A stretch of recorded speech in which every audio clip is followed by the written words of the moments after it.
میرے دوستوں اور ساتھیوں،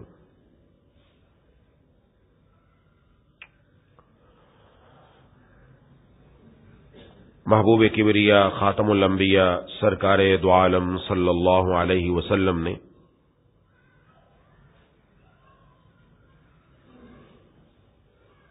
احادیث میں چند ایسے اعمال بیان فرمائے ہیں کہ جن پر عمل کرنے والے کو جنت کی بشارت عطا فرمائی گئی۔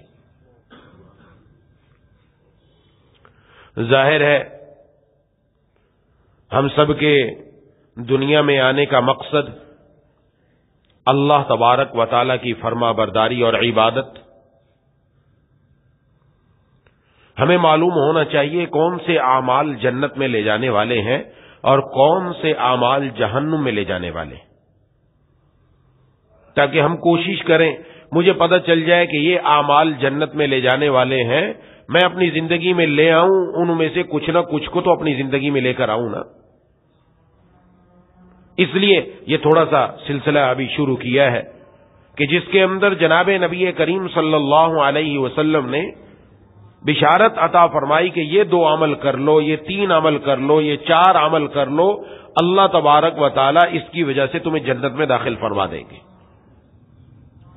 اور یہ آپ صلی اللہ علیہ وسلم کی بتائی ہوئی باتیں، آپ کی نصیحت، اور ظاہر ہے آپ صلی اللہ علیہ وسلم کی زبان نبوت سے جو الفاظ نکلے اس کا جو نور ہے، اس کی جو برکت ہے، انشاءاللہ وہ بھی ہمیں حاصل ہو جائے گی۔ تو ایک حدیث میں آپ صلی اللہ علیہ وسلم نے ارشاد فرمایا، ترمذی شریف کی حدیث ہے، 3 اعمال کے بارے میں ارشاد فرمایا۔ حضرت ابو سعید خدری رضی اللہ تعالیٰ عنہ سے روایت ہے، فرمایا کہ رسول اللہ صلی اللہ علیہ وسلم نے فرمایا کہ جس شخص نے حلال کھایا اور سنت کے مطابق عمل کیا اور اس کی تکلیفوں سے لوگ محفوظ رہے، وہ شخص جنت میں داخل ہوگا۔ قال رجل یا رسول اللہ، ایک آدمی نے عرض کیا، اے اللہ کے رسول صلی اللہ علیہ وسلم، ان ھذا اليوم لکثیر فی الناس، ایسے لوگ تو اس زمانے میں بہت سارے ہیں۔ جناب نبی کریم صلی اللہ علیہ وسلم کی صحبت ملی، حضرات صحابہ کرام وہ تو ساری ان چیزوں پر عمل کرنے والے۔ عرض کیا کہ اس زمانے میں تو بہت ہیں، آئندہ زمانے میں کیا ہوگا؟ تو آپ صلی اللہ علیہ وسلم نے فرمایا، وَسَيَكُونُ فِي قُرُونٍ بَعْدِ، اور میرے بعد والے زمانے میں بھی ایسے لوگ بہت سارے ہوں گے۔ آپ صلی اللہ علیہ وسلم نے یہ بھی بشارت دی، مجھے اور آپ کو بھی اپنے آپ کو ایسے لوگوں میں شامل کرنا ہے کہ جن کے بارے میں جناب نبی کریم صلی اللہ علیہ وسلم نے یہ بشارت عطا فرمائی۔ ان میں سب سے پہلی چیز ارشاد فرمایا کہ حلال کھاؤ، من اکل طیبا، جس نے حلال کھایا، بڑی اہم بات ہے۔ قرآن کریم میں اللہ تعالیٰ نے انبیاء کو بھی خطاب فرما کر یہی ارشاد فرمایا، تمام لوگوں کو بھی خطاب کر کے یہی ارشاد فرمایا، مسلمانوں کو، کہ تم حلال اور پاکیزہ غذا کھاؤ۔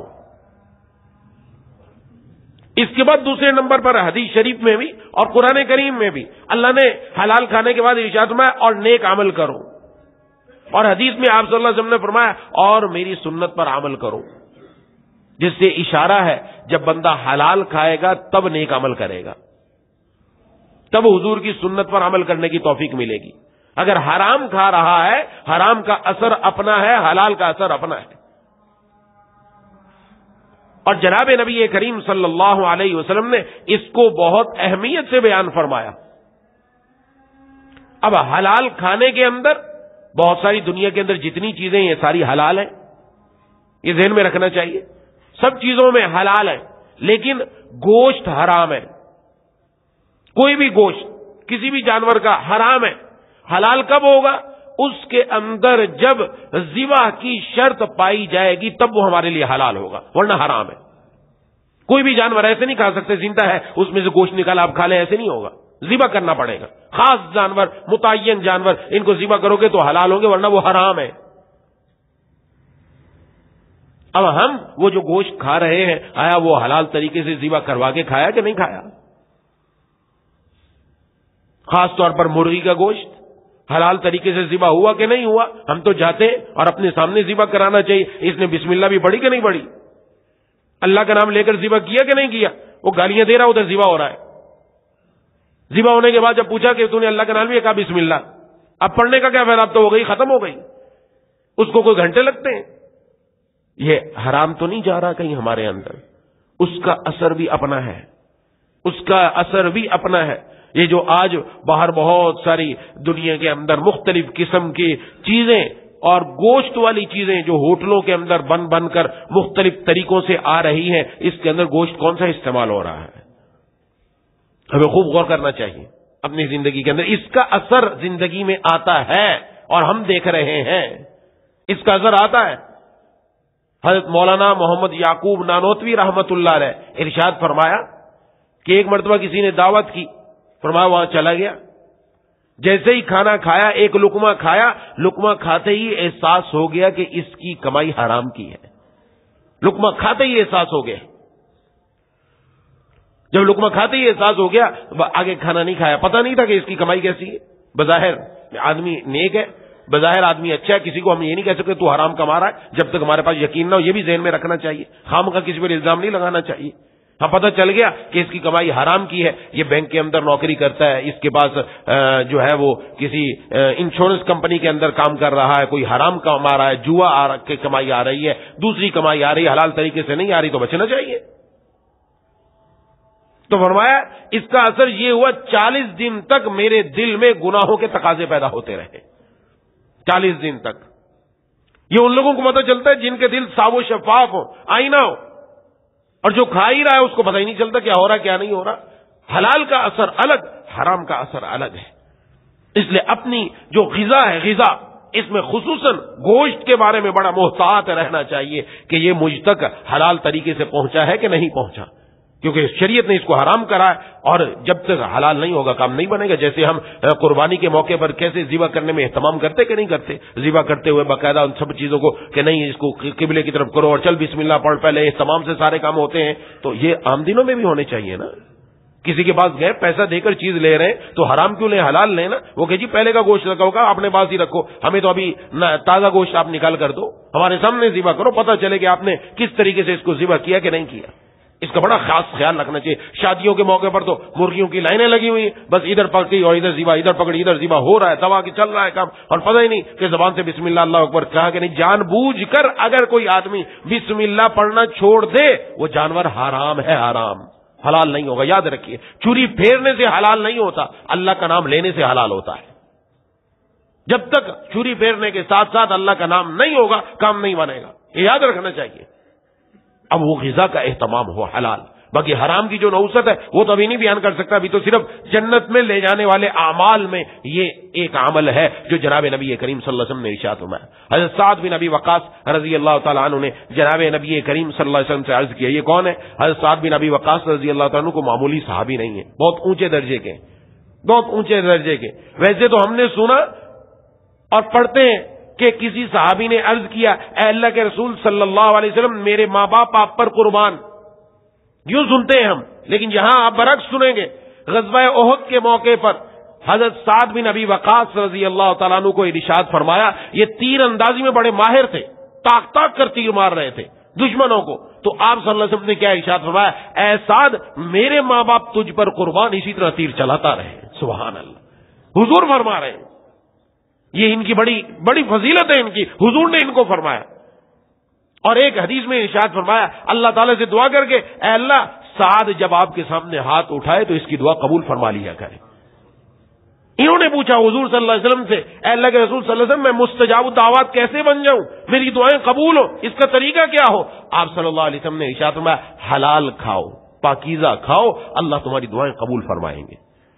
اس لیے حضرات صحابہ اکرام رضوان اللہ اجمعین ان کے پاس جایا کرتے اور ان سے دعا کرواتے تھے اپنے حق میں کہ حضور کی دعا لگی ہوئی ہے، وہ معمولی بات نہیں ہے. تو اپنی زندگی کے اندر حلال کا جو اہتمام کرے گا اللہ کامیاب فرمائیں گے. اور پڑھا ہوا ہے ہم نے، سنتے رہتے ہیں حضور صلی اللہ علیہ وسلم کی حدیث مبارک کا مفہوم ہے کہ ایک آدمی اس کا کھانا بھی حرام کا ہے، اس کا پینا بھی حرام کا ہے، لباس بھی حرام کا ہے، اللہ سے دعا کر رہا ہے، اللہ اس کی دعا کیسے قبول کرے؟ کیونکہ معمولی بات نہیں ہے. اس لیے پاکیزہ حلال غذا کا اہتمام بڑا اہتمام ہونا چاہیے، فکر ہونی چاہیے. جتنی فکر کریں گے اللہ راستہ بتاتے ہیں. کوئی ایسا نہیں کہ راستہ بند ہے، بند نہیں ہے، لیکن کم از کم فکر تو پیدا کر لیں کہ میرے گھر میں جو گوشت آ رہا ہے وہ حلال کا آ رہا ہے یا حرام کا آ رہا ہے، وہ طریقے کے مطابق ذبح ہوا بھی ہے کہ نہیں ہے. جو چیزیں میرے سامنے ذبح ہو سکتی میں ان کو تو دیکھوں. اس لیے پہلی بات ارشاد فرمائی کہ جس نے حلال کا اہتمام کیا، حلال کھایا. اور نمبر 2 فرمایا سنت پر عمل کیا، سنت پر عمل کیا. اور سنت کی اہمیت بڑی ہے. جناب نبی کریم صلی اللہ علیہ وسلم نے ایک حدیث شریف میں ارشاد فرمایا ہے، ارشاد فرمایا کل امتی یدخلون الجنہ الا من ابا. فرمایا میرا ہر امتی جنت میں داخل ہوگا. کون سا امتی؟ جس نے کلمہ پڑھا، جو حضور صلی اللہ علیہ وسلم کی جس دعوت پر جس نے لبیک کہا. فرمایا یہ ہر میرا امتی جنت میں داخل ہوگا، مگر وہ داخل نہ ہوگا جس نے انکار کیا. تو حضرات صحابہ کرام رضوان اللہ علیہم اجمعین نے عرض کیا، اے اللہ کے رسول صلی اللہ علیہ وسلم، من ابا، انکار کرنے والا کون ہے؟ کون ہے جس نے آپ کا انکار کیا؟ فرمایا من اطاعنی دخل الجنہ ومن عصانی فقد ابا. جس نے میری فرما برداری کی وہ جنت میں داخل ہوگا، اور جس نے میری نافرمانی کی اس نے انکار کیا وہ جنت میں داخل نہیں ہوگا. جس نے میری نافرمانی کی اس نے انکار کیا. یہ جو حضور نے فرمایا جنت میں سب داخل ہوں گے مگر جس نے انکار کیا، فرمایا انکار کرنے والا وہ ہے جس نے میری نافرمانی کی. آج ہم خود اپنی زندگیوں کے اندر دیکھیں کہ حضور صلی اللہ علیہ وسلم کی سنت کتنی ہے. سنت کا مطلب اپنی زندگی حضور کے طریقے کے مطابق بنا دینا. میرا اٹھنا بیٹھنا چلنا پھرنا جاگنا سونا، میری خریداری کرنا، میرا گھر والوں کے ساتھ بات چیت کرنا، میرا مسجد میں آنا، مسجد سے نکلنا، بیت الخلاء میں جانا، بیت الخلاء سے نکلنا، میرا کھانا، میرا پینا، ہر ایک کام میرا حضور صلی اللہ علیہ وسلم کے طریقے کے مطابق ہے کہ نہیں ہے. یہ میں نے غور کرنا ہے. یہ باتیں ہم سنتے ہیں لیکن اس نیت سے سنیں یہ وہ عمل ہے جو ہمیں جنت میں داخل کروا سکتا ہے. ہم نے دیکھنا ہے، میں اپنی زندگی کے اندر غور کروں کہ کون سا ایسا عمل ہے جو میری زندگی میں نہیں ہے. ایسا تو نہیں ہے کہ کوئی سنتیں چھوٹ رہی ہیں جو مجھے کرنی چاہیے میں عمل نہیں کر رہا. حکیم الامت حضرت تھانوی رحمہ اللہ نے لکھا ہے، ارشاد فرمایا کہ ایک مرتبہ گھر کے اندر جب بھی کچھ زمانہ ایسا آیا کہ گھر میں کوئی بھی سالن پک رہا ہے تو اس میں لوکی شامل تھی، لوکی شامل تھی، ہر سالن کے اندر لوکی، ہر سالن میں لوکی. تو فرمایا میں نے اپنی اہلیہ سے پوچھا کہ بھئی بتاؤ کیا بات ہے، یہ لوکی مستقل کیوں چل رہی ہے؟ تو حضرت کی صحبت کی برکت سے نیک خواتین ایسی خواتین ہوتی ماشاءاللہ آج بھی موجود ہے الحمدللہ. نیک خواتین جو ہوتی جن کی نظر ایسی ہوتی ہے. فرمایا انہوں نے مجھے کہا کہ میں نے حضور صلی اللہ علیہ وسلم کے بارے میں پڑھا کہ آپ کو لوکی پسند تھی تو میں نے اس لیے خادم کو کہہ دیا جب تک بازار میں لوکی ملتی ہے تم لاتے آؤ، کیونکہ یہ ہمارے حضور صلی اللہ علیہ وسلم کی پسندیدہ خوراک تھی. کیا بات ہے، کیا انداز ہے. بعض والدین اپنے بچوں کو بھی سکھاتے ہیں بیٹا یہ کھاؤ، یہ حضور کی پسندیدہ تھی. نہیں کھاتے نا ایسی چیزیں عموماً بچے، اور بچوں کے اندر یہ چیز ہوتی ہے. فطرتاً اللہ نے بچے کو دین پر پیدا کیا، اسلام پر پیدا کیا. قرآن و سنت کی جو بات اس کو بتاؤ گے یہ لے گا، فوراً کیچ کرے گا. یہ یاد رکھیں، یہ الگ بات ہے ہم اس کو گندگی کے ماحول میں دھکیل دیں، ہم اس کو اسکولوں کے ماحول میں ایسے دھکیل دیں کہ وہاں وہ ڈانس سیکھ کر آئے، وہاں گانے سیکھ کر آئے، اور دھکیل دیں اس کو کارٹون کی دنیا کے اندر اور گیموں کی دنیا کے اندر اور موبائلوں کی دنیا کے اندر، وہ الگ بات. لیکن جو ایسا نہیں کر رہا اور جس نے قریب رکھا سمجھایا، آپ اس کو بتا کر دیکھیں وہ کیسے عمل کرنے کے لیے تیار ہوتا ہے. میرے دل پر ایک عجیب اثر ہوا. میں نے کہا یہ بھلی خاتون یہ چیزوں کا غور کر رہی ہے، کبھی تو نے بھی اپنے اندر غور کیا؟ فرمایا 3 دن میں نے اپنے اندر لگائے میں غور کروں کہ میری صبح سے شام تک، شام سے صبح تک کی زندگی، اس میں حضور صلی اللہ علیہ وسلم کی کس کس سنت پر عمل ہو رہا ہے، کس پر نہیں ہو رہا. فرمایا 3 دن کے بعد جائزہ لے کر مجھے اطمینان ہوا الحمدللہ سب سنتوں پر عمل کرنے کی اللہ توفیق عطا فرما رہے ہیں. سبحان اللہ. ایسے لوگ. اور اب ہمارے ہاں کیا ہے، ہمارے ہاں تو مسائل ہی کچھ اور ہیں. یہ حضور کی سنت کو معمولی بات نہیں ہے. یہ حضور صلی اللہ علیہ وسلم کے جسم اطہر سے نکلا ہوا پاک اور محبوب طریقہ ہے کہ اللہ تبارک و تعالیٰ کو حضور صلی اللہ علیہ وسلم سب سے زیادہ پیارے اور آپ کے جسم اطہر سے نکلا ہوا طریقہ بھی پیارا. اس لیے قرآن کریم میں فرمایا ان کنتم تحبون اللہ فاتبعونی یحببکم اللہ. یہ اللہ تبارک و تعالیٰ کی محبت ملے گی کیسے، ایسے کیسے مل جائے گی؟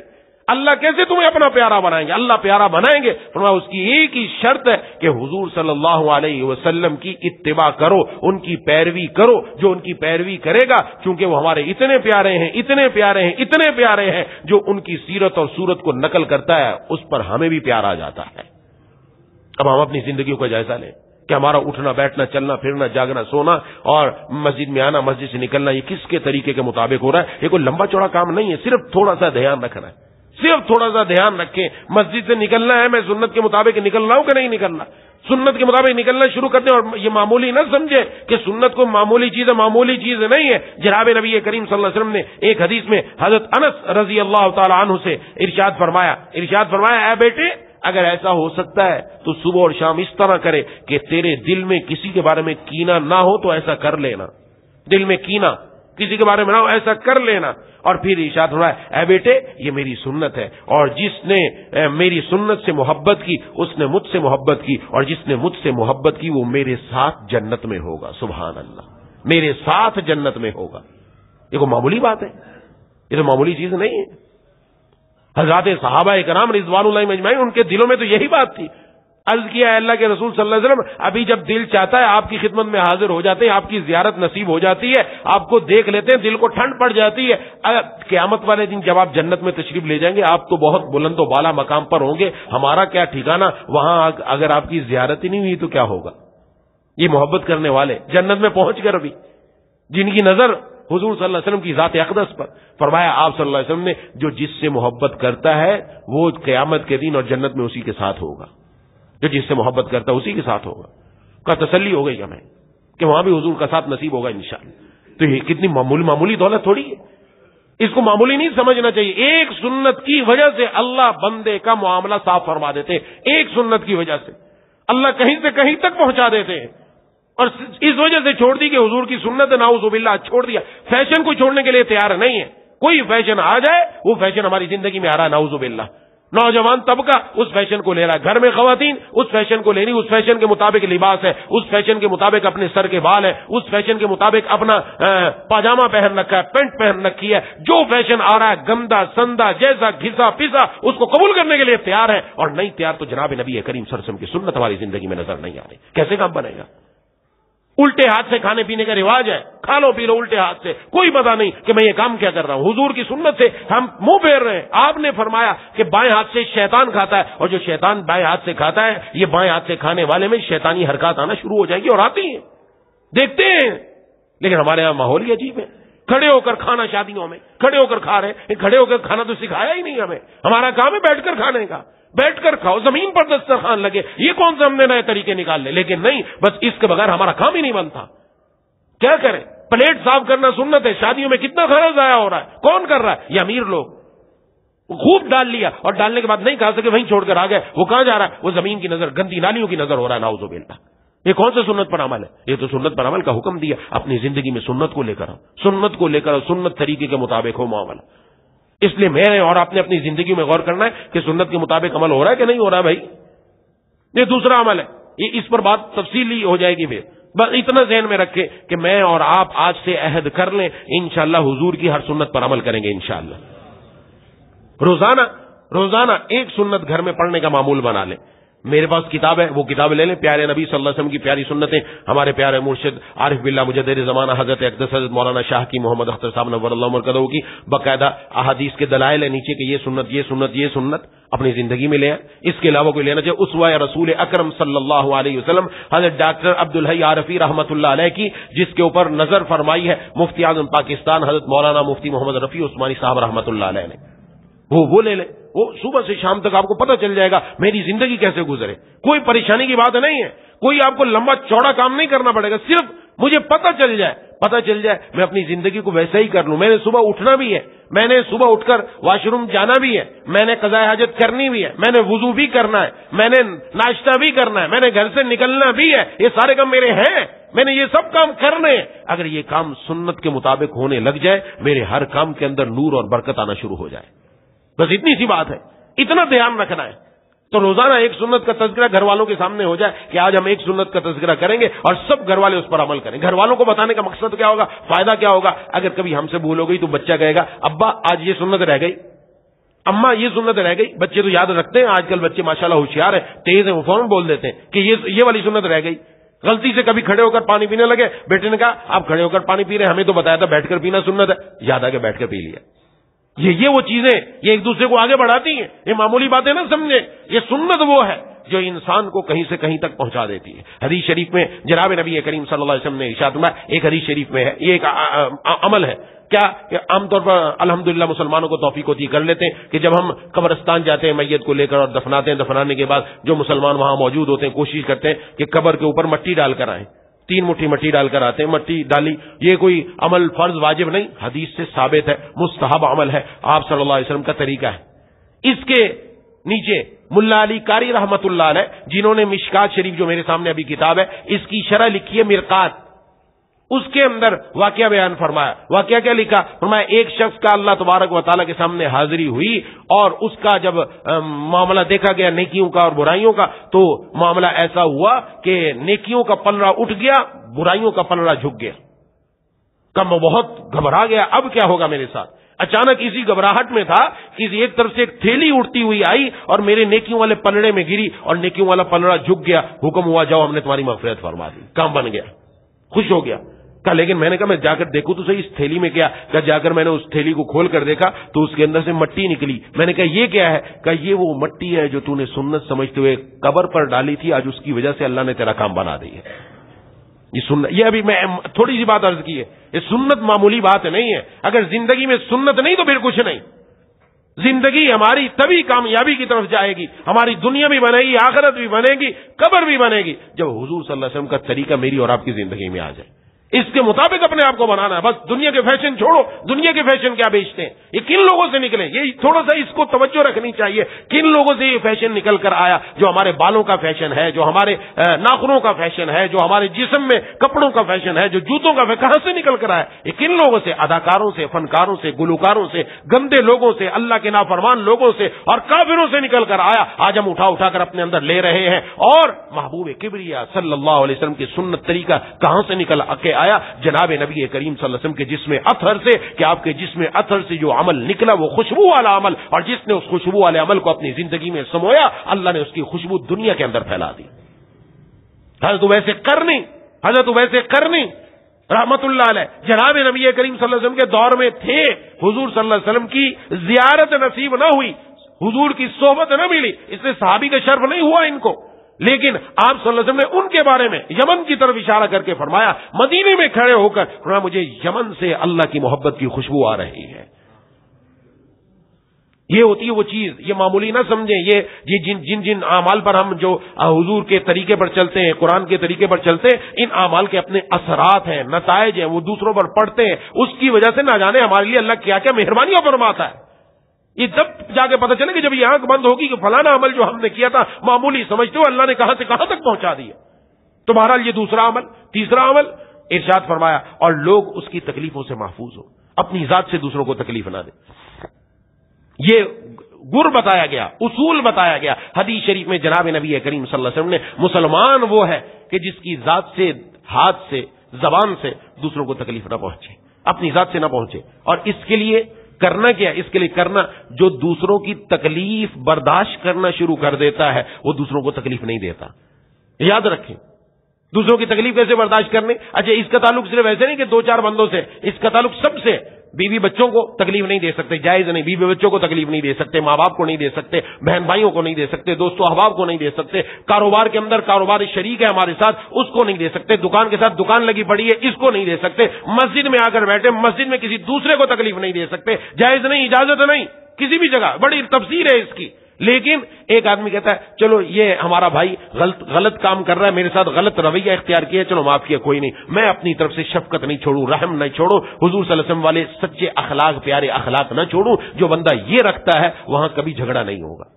آج گھروں میں یہی ہے، بھائی کہتا ہے اس نے ایسا کیا، میں بھی اس کے ساتھ ایسا کروں گا. ہاں، اور ساس کہتی ہے بہو یوں کر رہی ہے، اس کی خامیاں یہ وہ، اپنے اندر وہ شفقت رحمت نہیں ہے جس کی وجہ سے گھر برباد ہے. بہو کہتی ہے یہ ساس نے مجھ کے ساتھ میرے ساتھ ایسا کیا لہذا میں اس کو بتاؤں گی. نہ، کوئی ایک دوسرے کے تیار ہی نہیں، ہر ایک اپنا حق مانگنے کے لیے تیار ہے، لیکن کوئی یہ درگزر کرنے کے لیے تیار نہیں۔ جناب نبی کریم صلی اللہ علیہ وسلم نے جو ہمیں دین دیا اس کے اندر تو یہ ہے کہ دوسرے کے ساتھ درگزر کرو، تکلیف ہی نہ پہنچاؤ۔ وہاں تو حالت ہی کچھ عجیب ہے، حضرات صحابہ کرام کی تکلیف پہنچانا تو درکنار، اپنے آپ کو مشقت میں ڈال دیا، دوسرے کو سہولت دے دی کہ غزوے کے موقع پر حضرات صحابہ کرام رضوان اللہ اجمعین 7 صحابہ ایک دوسرے کے بعد شہید ہو گئے، ادھر زخمی ہو گئے، اور کہا پانی مانگا، ایک صحابی لے کر دوڑے، ساتھ ایک اور زخمی تھا، اس کی آواز آئی، انہوں نے کہا میرے بھائی کو پانی پلا دے، مجھے چھوڑ، اس کے پاس پہنچے، تیسرے کی آواز آئی پانی کا، اس کے پاس جاؤ، تیسرے کے پاس پہنچے، چوتھے کی آواز آئی، یہاں تک کہ 7ویں کی آواز آئی، 7 بندوں تک پہنچے، 7ویں کے بعد جب پہنچے شہید ہو چکے، واپس پلٹے، پہلا دوسرا تیسرا چوتھا 5واں 6واں سارے کے سارے شہید ہو گئے، لیکن کسی نے پانی پینا گوارا نہ کیا، ایثار اپنے اندر وہ صفت پیدا کی۔ اور آج نہیں، ہم کیسے چھوڑ دیں، ہم یوں کیوں کر دیں؟ ہم اس لیے کر دیں کہ ہم اللہ کے حکم پر عمل کرنے والے ہیں، ہم اپنے نفس کے غلام نہیں ہیں، ہم نفس کے بندے نہیں ہیں۔ میں اس لیے یہ عمل کر رہا ہوں کہ میری قبر بن جائے، میری آخرت بن جائے، میرے اللہ راضی ہو جائے، جناب نبی کریم صلی اللہ علیہ وسلم مجھ سے خوش ہو جائے، اور میں اس حدیث کا مصداق بن جاؤں جس میں جناب نبی کریم صلی اللہ علیہ وسلم نے فرمایا جس نے جھگڑے کے حق پر ہوتے ہوئے جھگڑا چھوڑا، باطل پر ہوتے ہوئے تو چھوڑنا ہی چھوڑنا، حق پر ہوتے ہوئے جھگڑا چھوڑا، فرمایا میں اس کے لیے جنت کے بیچوں بیچ محل دلوانے کی ضمانت دیتا ہوں۔ یہ حضور صلی اللہ علیہ وسلم نے فرمایا، یہ وہ عمل ہے جو جنت میں لے جانے والا۔ ایک اتنی مرتبہ زندگی میں ایسا پیش آتا ہے، لیکن کہا نہیں میں تو جھگڑوں گا ہی، میں تو لڑوں گا ہی، میں نے تو یہی کام کرنا ہے۔ نہیں یہ کام نہیں کرنا، اپنی ذات کے اندر لے کر آ جائے، میں کچھ نہیں، ہاں اگر کوئی مجھے تکلیف پہنچا رہا میں کو گوارا کر لوں، کوئی مسئلہ نہیں، میں اس کو تکلیف نہیں پہنچاؤں گا، میں کسی کو اپنی ذات سے تکلیف نہ پہنچاؤں، میں اپنے آپ کو ایسا بنا لوں، کیونکہ مسلمان اور مومن ان دونوں کی صفت یہ ہے، مسلمان سالم، اسلام دونوں ساری چیزیں ایک سے نکل رہی ہیں، اور عربی کے اندر اس کا مطلب محفوظ ہونا، جو مسلمان ہو گیا وہ میری ذات سے محفوظ ہو گیا، وہ میری ذات سے محفوظ ہو گیا، وہ میری ذات سے محفوظ ہو گیا۔ ہاں یہ ساری چیزیں تب ہیں جب ہم عمل کرنے والے بنے۔ تو جناب نبی کریم صلی اللہ علیہ وسلم نے اس حدیث میں ارشاد فرمایا کہ جس آدمی نے یہ 3 عمل کیے، کیا؟ حلال کھانے کا اہتمام کیا، نمبر 2 ہر عمل میں سنت کا اہتمام کیا، نمبر 3 لوگوں کو اپنی تکلیفوں سے محفوظ رکھا، فرمایا وہ بندہ جنت میں داخل ہوگا۔ اللہ تبارک و تعالیٰ مجھے اور آپ کو ان تینوں باتوں پر عمل کرنے کی توفیق عطا فرمائے، اور اللہ تبارک و تعالیٰ حضور صلی اللہ علیہ وسلم کی اس بشارت کا ہم سب کو مستحق بنائے۔ وآخر دعوانا ان الحمدللہ رب العالمین۔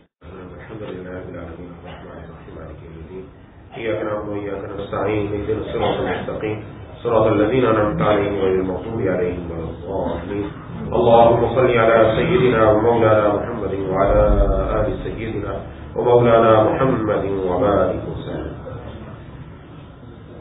اللهم احفظنا من كل بلاء الدنيا وعذاب الآخرة اللهم إنا نسألك رضاك والجنة اللهم إنا نعوذ بك من سخطك والنار اللهم ألهمنا رشدنا وقنا شرور أنفسنا اللهم ارحمنا بترك المعاصي ولا تشقنا بمعصيتك اللهم زدنا ولا تنقصنا وأكرمنا ولا تهنا وأعطنا ولا تحرمنا وآثرنا ولا تؤثر علينا وارضنا وارض عنا اللهم لا تجعل الدنيا أكبر همنا ولا مبلغ علمنا ولا غاية رغبتنا ولا تسلط علينا من لا يرحمنا مولا کریم الہ العالمین ارحم الراحمین یا ذا الجلال والاکرام، ہم سب کی حاضری کو اپنی بارگاہ میں قبول و مقبول فرما لیجیے۔